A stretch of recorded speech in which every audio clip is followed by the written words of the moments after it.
एवढे काय बाय त्या मतदानाचं सर्व कामे धामे सोडून त्या मतदानाला जायचं.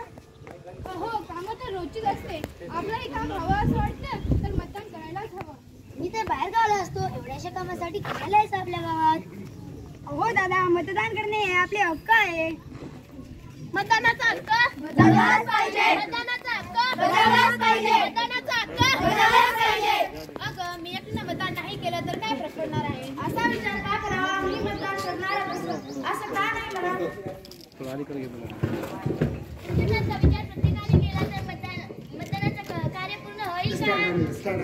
लोकशाही बळकट करण्यासाठी सगळ्यांनी मतदान केलेच पाहिजे.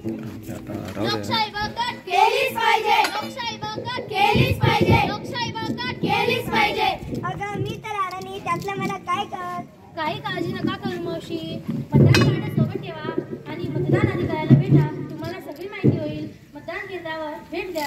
आता कळलं बाई, आता मी तर मतदान करणारच. आमच्या घरातील सर्वांनाच मतदान करायला लावला.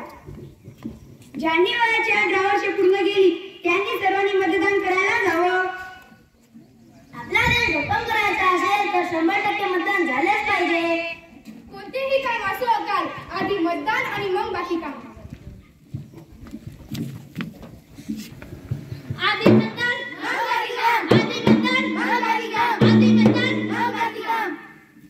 आपल्याला हवं ते मिळवण्यासाठी मतदान केलेच पाहिजे. ठरलं तर मग आपल्या गावातील सगळ्यांना मतदान करावया. बोला गावकऱ्यांना, तुमचं काय म्हणणं आहे?